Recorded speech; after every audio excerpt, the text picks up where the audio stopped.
Nancy had memorized her father's hands from a single photograph, the only thing that survived the fire that took their old house in Lagos.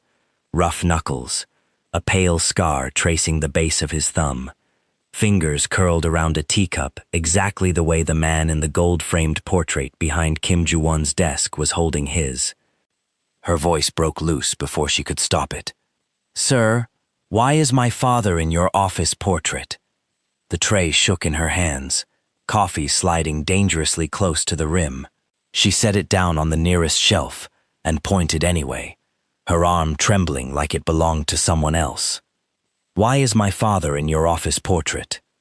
Ju-won was mid-sentence on a call. He lowered the phone without a goodbye, without even looking at it. His eyes moved from Nancy to the portrait, then back to her face, and whatever 10 years of boardroom composure had built collapsed in the space of a breath. "Everyone out," he said, quietly. "Not a request." The two men by the door didn't hesitate.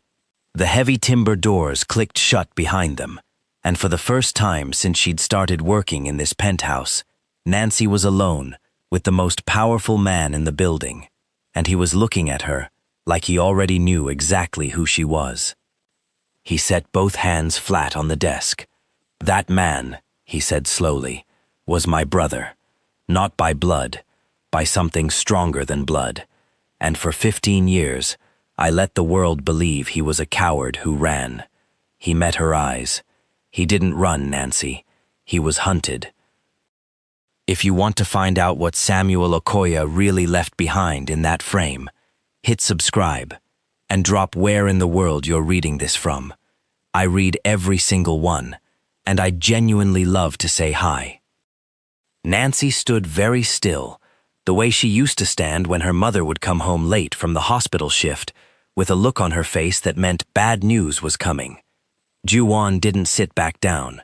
He stayed on his feet, one hand braced against the desk, and when he finally spoke again, his English carried none of the polish she'd heard him use on conference calls.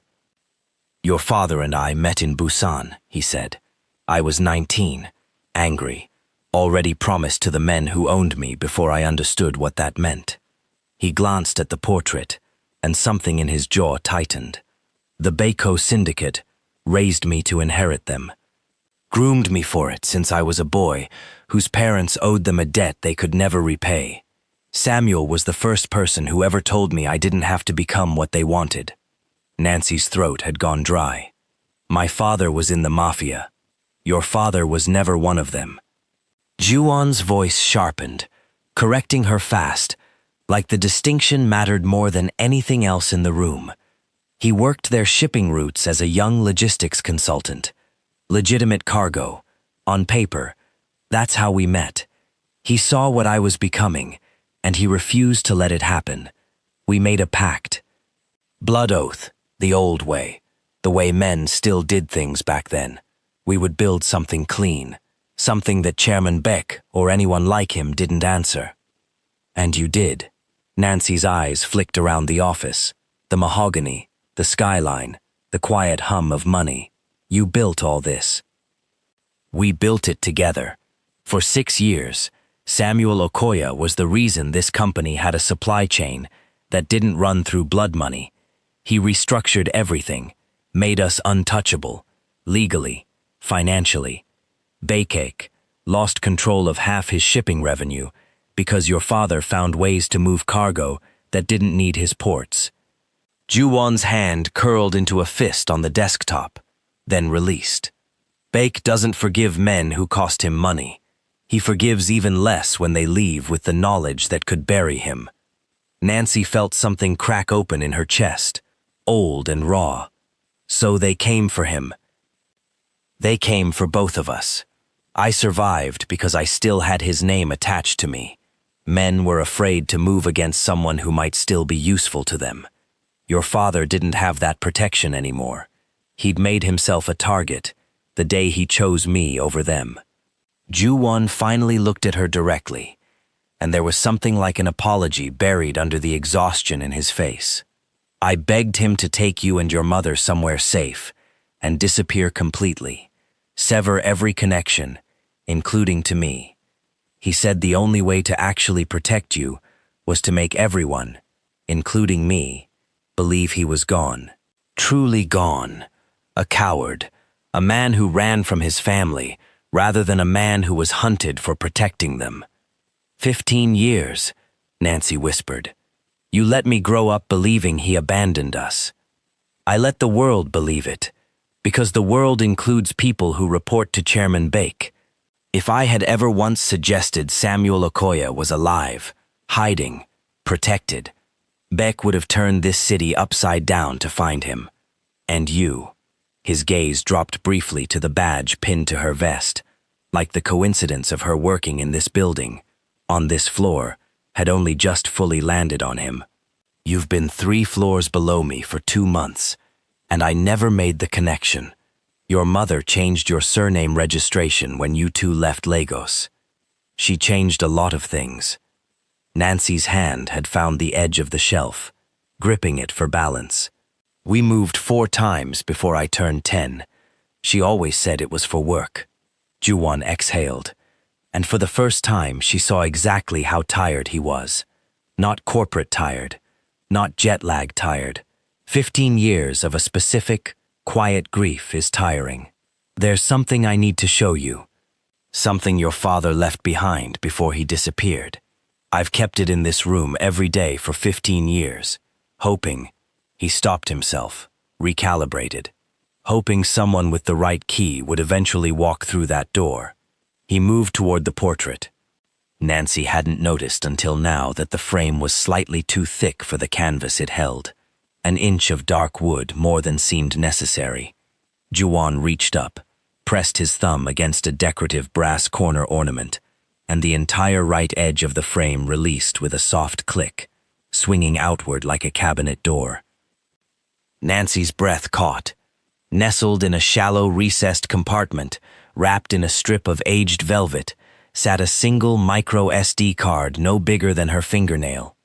He built this frame himself, Juwon said quietly, lifting it out with 2 fingers like it might still be alive. Had it commissioned under a furniture company that no longer exists. I never opened this compartment. I didn't have the second half of what I needed. What does it need? Juwon set the card down on a small velvet reading cloth on his desk, beside a compact reader device that looked like it had been waiting in that drawer for exactly this moment. Your father was paranoid in the most brilliant way. He didn't trust a password. He didn't trust biometrics that could be lifted from a dead man's hand. God forgive me for saying that so plainly. He built a 2-factor key into the encryption itself, half technical, half personal. The technical half is on this card. The other half, he looked up at her, is something only his daughter would know, something he never wrote down anywhere. He told me once, right before he vanished, if anything ever happens, Juwon, don't try to break it open. You'll destroy it. Wait for Nancy. Nancy sat down slowly in the chair across from his desk, the tray of coffee entirely forgotten on the shelf behind her, going cold. He knew. Even then, he knew I'd end up standing in this office someday. I don't think he knew how. I think he hoped. Juwon slid the reader toward her. A small screen blinked awake, displaying a single line of text. Enter second key. I don't know what it is, Nancy said, panic edging into her voice for the first time. I was 7 when he disappeared. I don't remember passwords. I remember... She stopped. What? He used to sing to me. Every night before bed, this ridiculous little rhyme he made up himself. Not a real nursery rhyme, something he invented. My mother used to tease him about it. Her eyes were distant now, chasing something small and bright, from a childhood she'd spent years trying not to think about, because thinking about it hurt too much. I haven't thought about it in years. Don't force it tonight, Juwon said, and there was something almost gentle in it, startlingly coming from a man who ran a 9-figure company with a closed fist. This device isn't going anywhere, but we are not going anywhere. Not tonight, not from this building. He was already moving toward the far wall, tapping something into a discrete panel. As of the moment you shouted my name across this office, every camera in this building logged your face standing in front of that portrait.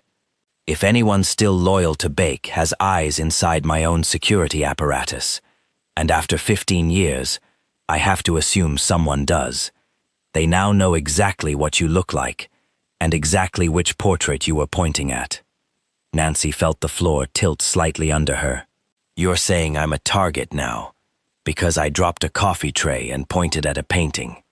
I'm saying we need to move you somewhere quiet, tonight, before anyone connects the dots between a waitress on floor 41 and a dead man's daughter.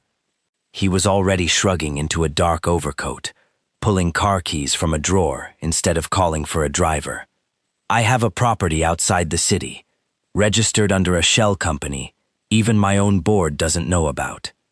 We'll be safer there while you try to remember the rest of that song. He didn't wait for her to agree. He simply held the door, and something about the set of his shoulders told her this wasn't the first time in his life he'd had to move fast, quiet, and alone. The safe house sat at the end of a gravel road 40 minutes outside Seoul, tucked into a fold of pine-covered hills, where the city's light pollution finally gave way to actual stars. It looked, from the outside, like nothing. A modest 2-story house with shuttered windows and an overgrown garden, the kind of place a retired schoolteacher might own. Inside, it was reinforced steel behind plaster walls, cameras disguised as smoke detectors, and a basement level Nancy hadn't known existed until Ju-won pressed his palm against what looked like a decorative wine rack, and a section of the floor slid open onto a staircase. You built a panic room under a wine rack, Nancy said, half in disbelief, following him down. I built several things under several unremarkable objects, Ju-won said, without a trace of humor. You learned to, in my former life. The basement room was small, windowless, lined with monitors that currently showed nothing but the quiet dark of the property's perimeter. A single table sat in the center, and it was there that Ju-won finally set the reader device down again, connected now to a laptop that looked considerably more advanced than anything Nancy had ever seen outside a movie. Take your time, he said. There's no rush tonight. But there was, and they both knew it. Nancy sat with her palms flat on the cool metal table, eyes closed, trying to drag a 7-year-old's memory up out of 15 years of grief and relocation, and her mother's silence on the subject of Samuel Okoya. Snatches of melody came first. A simple looping tune, 3 notes repeating, and then, faintly, words. Something about a river, she murmured. And a bird? He used to hold my hand and tap out the rhythm on my palm while he sang it. Her eyes opened, unfocused, staring at nothing. I can hear the tune! I can't hear the words yet. Give me a minute. Ju-won nodded and turned to check the monitors. A habit, she realized. Not paranoia exactly. Just the reflex of a man who'd once needed to survive on exactly this kind of vigilance. It was that reflex that saved them. Nancy. His voice had changed entirely. Flat, quiet, urgent. Look at the east perimeter feed. She looked. 2 shapes moved along the tree line at the edge of the property, dark against dark, moving with the unhurried confidence of men who believed no one was watching. They can't know we're here, Nancy whispered. You said this place doesn't exist on paper. It doesn't. Ju-won was already moving, pulling a case from beneath the table that Nancy hadn't noticed, opening it to reveal something that made her stomach drop. A handgun, matte black, sitting in molded foam, like it belonged there. Which means either someone followed the car from the office, or someone inside my organization gave up this address before tonight. Either way, we don't have the luxury of finding out which right now. What do? We don't panic, and we don't run out the front door into open ground.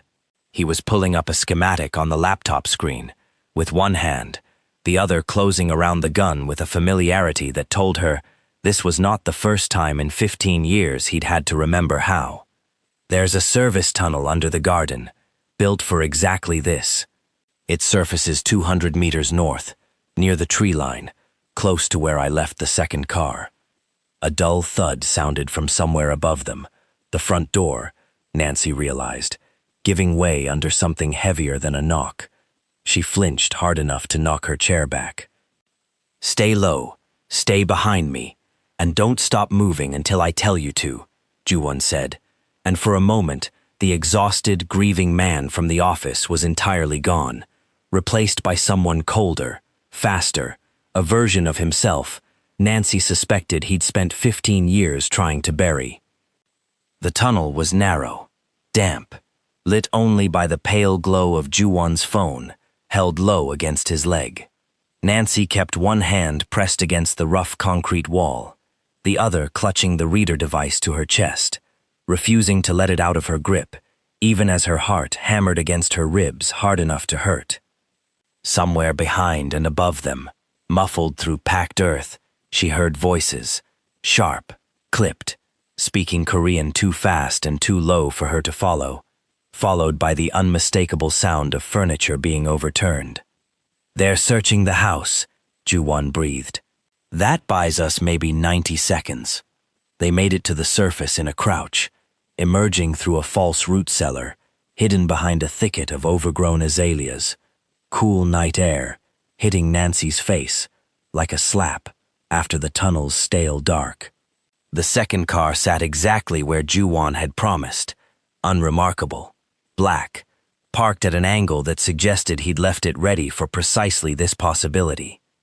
They were 3 seconds from the car when the first shot cracked through the night. It didn't hit either of them, struck the tree beside Nancy's head instead, close enough that bark exploded against her cheek, sharp and stinging, but it was enough to send Ju-won's arm around her shoulders, shoving her low and forward, his own body angled between her and the tree line. "Move," he said, and there was nothing gentle left in his voice at all. "Now." They reached the car in a scramble of adrenaline and gravel, Ju-won practically throwing her into the passenger seat before diving behind the wheel, the engine roaring to life a half-second before a second shot spider-webbed the rear windshield without penetrating it. Reinforced glass, Nancy realized dimly, another quiet, paranoid precaution that had just saved her life. The car fishtailed onto the gravel road, then the paved one, headlights carving a frantic path through the dark hills, back toward the city's distant glow. Nancy's hands were shaking too hard to hold the reader device steady, so she pressed it flat against her chest instead, as if she could protect it with her own heartbeat. "You said no one knew about that house," she managed finally, once the lights of the highway had swallowed them and Ju-won's shoulders had begun, fractionally, to unclench. "I said it doesn't exist on paper." His knuckles were white on the wheel. "Which means whoever found us tonight didn't find it through records. They found it through a person. Someone inside my circle who knew both the address and that I'd taken you there. How many people know both of those things?" Ju-won's jaw tightened, and in the passing glow of streetlights his face looked older than it had in the office, older than a man his age should look. "Fewer than I'd like," he said, "which is exactly the problem. They didn't return to the penthouse.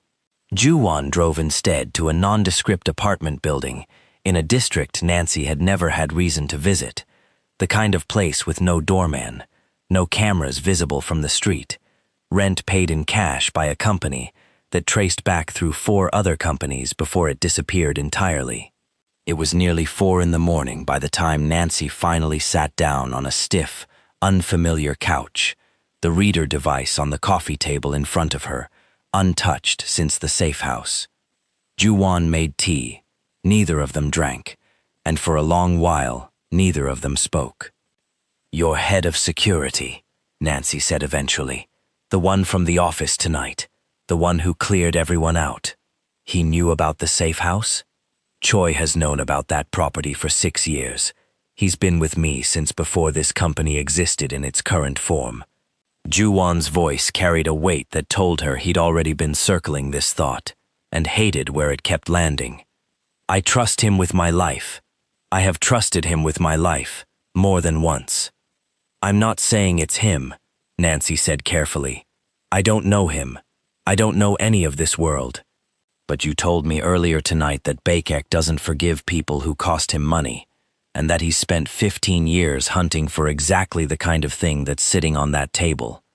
If someone that patient wanted eyes inside your company, wouldn't they want the eyes closest to you, not a junior analyst? The person who knows your schedule, your properties, where you'd take someone you needed to protect. Ju-won didn't answer for a long moment. When he did, his voice was quiet, almost reluctant, like admitting the shape of a fear made it more real. I noticed something 2 days ago, and told myself it was nothing. Choi rerouted the executive floor's badge logs through a secondary server for what he called a routine security audit. I didn't think about it again until right now. What kind of logs? Location data, he said slowly. Which badge? Which floor? Which door? What time? Including yours. Including mine. For the last 2 months. His eyes met hers, and something cold had settled behind them. Which means, if Choi is the one feeding information to Baek, he's had access to exactly the kind of pattern that would tell someone precisely which floor a certain waitress worked, and precisely which nights the CEO stayed late in his office alone. Nancy felt the pieces settle into place with a sickening click. He's the one who tracked us to the safe house. I have no proof yet, only pattern, and pattern isn't evidence. Ju-won rubbed a hand across his face, the exhaustion of the night finally cracking fully through his composure. But pattern is enough to tell me I can trust almost no one inside that building until I know for certain. Which means, from here forward, this stays between the two of us. No security detail. No one from my office. Just us, and whatever's on that card. Nancy looked down at the device on the table, small and unassuming, holding whatever truth her father had died, or nearly died, or was still fighting to survive. She didn't even know which yet, to protect. The fear from the gravel road and the gunfire was still sitting in her chest, sharp and unfamiliar, but underneath it, something steadier was beginning to take root. Anger, maybe, or purpose. She hadn't decided yet which word fit better. Then let's find out what he left me, she said, and picked the device back up. She closed her eyes again, chasing the melody, and this time it came easier. Maybe because the adrenaline had scraped away whatever polite resistance her mind usually put up against that particular grief. The tune surfaced whole, and with it, finally, words, a silly looping rhyme about a river bird who always found her way home, no matter how far the current carried her, a phrase her father used to sing while tracing her name with his finger against her open palm. Adaize, always finds her way. Adaize, come what may. Her own middle name, folded into a song he'd made up just for her, that her mother had never once mentioned in 15 years. Maybe because she hadn't known. Maybe because it hurt too much to remember. Adaize, Nancy said aloud, and typed it into the reader with fingers that had finally stopped shaking. Try Adaize. The screen blinked, processed, and a new line of text appeared. Second key accepted. Decrypting layer 2. Ju-won leaned forward, and for the first time all night, something that might have been hope crossed his face. That's not the full decryption, he said, watching the progress bar crawl forward with agonizing slowness. Your father built this in layers. Adaize got us through the personal key. But he told me once there was a second lock behind that one. Something technical.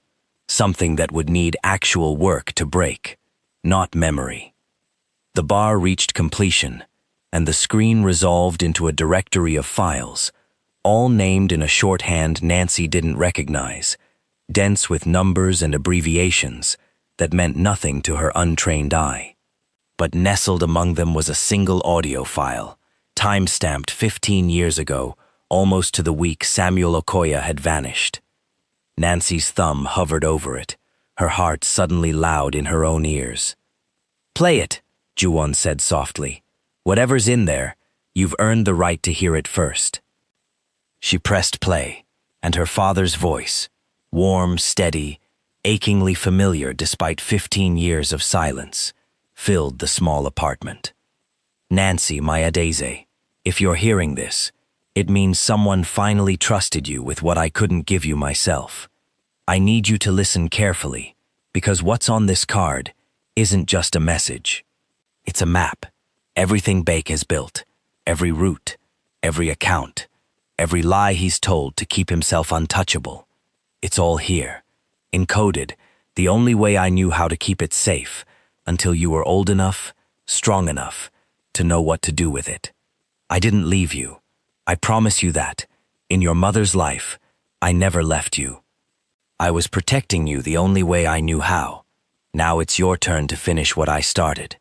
The rest of the lock is something only my work can open. A cipher built the way I used to lull you to sleep, back when you were small enough to fit against my chest, and I still believed the world was simple. Find the rhythm, Nancy. You always did have your mother's ear for music." The recording ended.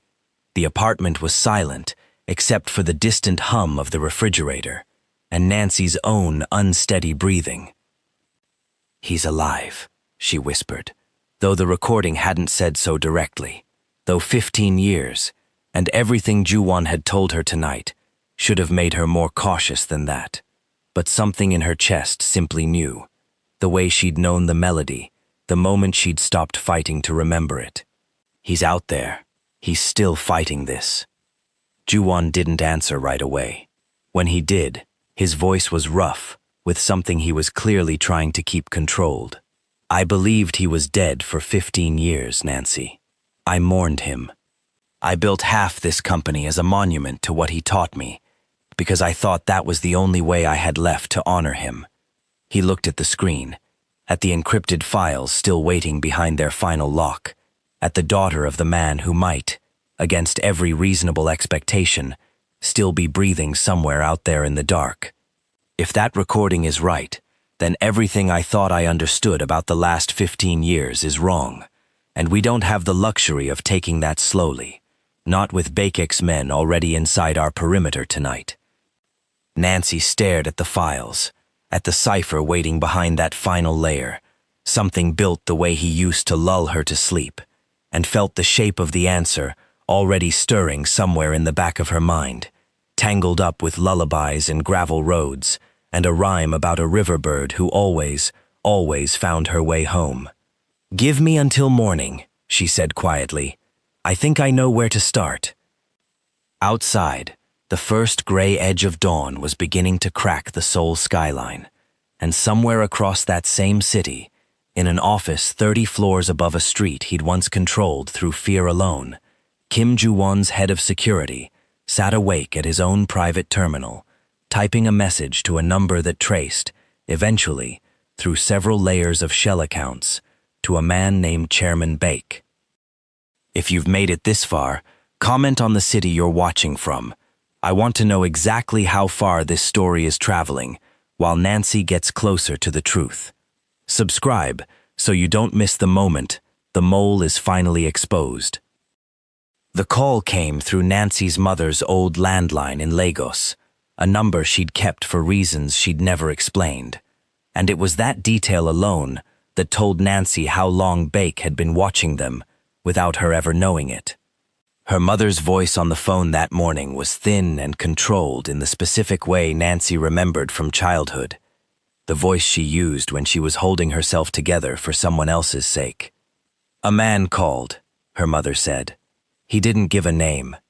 He said if I ever wanted to see your father breathe again, someone needs to bring what your father hid to Incheon Port, Saturday night, midnight, warehouse 7. He said no police. He said no federal anyone. He said Nancy would know what he meant." Nancy's hand tightened around the phone until her knuckles ached. "Mom, did he threaten you directly?" A pause that answered the question better than words could. He said your father's life is a small thing to lose, compared to what he could take from a family that already lost everything once.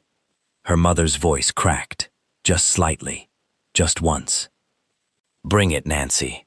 Whatever it is, bring it and get your father back. Ju-won had been listening from across the apartment, his face gone carefully blank in the way she'd learned meant he was working very hard to keep something else from showing. When she hung up, he was already reaching for his phone. We're not walking into a shipping port alone, he said. Not against Baek. Not after Incheon has been his territory for 20 years. The operative he called met them within the hour. A quiet, unassuming woman named Sarah, who moved like she'd spent a career being underestimated and had learned to use it. Federal Intelligence Liaison, the only name Ju-won trusted outside the two of them since the safe house. She listened to everything, asked a few questions, and by the time she finished laying out a terminal map on Ju-won's kitchen table, Nancy understood for the first time exactly how large and old this fight actually was. Baek has run cargo through Incheon since before either of you were doing business legitimately, Sarah said. We've had eyes on Warehouse 7 for 3 years. We've never had enough to move on from him. If he's asking for a physical ledger, it means the digital files your father left you threaten something he can't bury quietly. This is our best chance in a decade, but he will not intend to let any of us leave that terminal breathing. Men like Baek don't negotiate. They clean up. Then we go in expecting a trap, Ju-won said, and we make sure it closes on him instead. Incheon port at midnight was fog and rain, and the metallic groan of idle cranes swaying faintly overhead, container stacks rising into the dark, like a city built for nobody. Nancy walked between Ju-won and Sarah with the reader device, now holding a decoy file, the real ledger secured elsewhere per Sarah's insistence, pressed against her ribs, her heart a hard, steady drum she could feel in her throat. Chairman Baek was waiting at the center of the yard, flanked by 6 men, all of them still, all of them patient in a way that made Nancy's skin crawl. He was smaller than she'd imagined, older, with the kind of stillness that came from decades of never having to raise his voice to be obeyed. Kim Ju-won, Baek said, almost fondly, like greeting an old, disappointing friend. And the waitress. How touching. The exchange, Ju-won said. My brother, for what you asked, nothing more. Baek's smile didn't reach his eyes. There is no exchange, Ju-won. There was never going to be an exchange.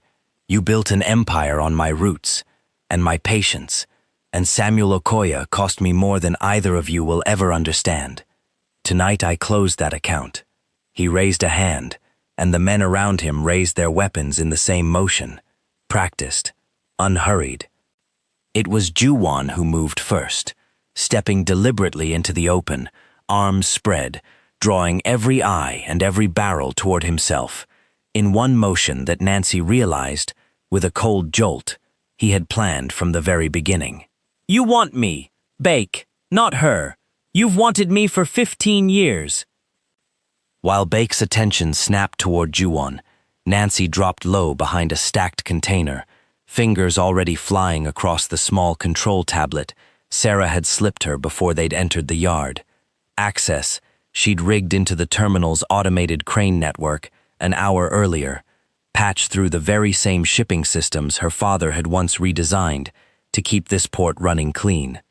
She found the override of her father's old architecture still remembered, buried under 15 years of new code, like a fingerprint nobody had ever bothered to erase, and she triggered it.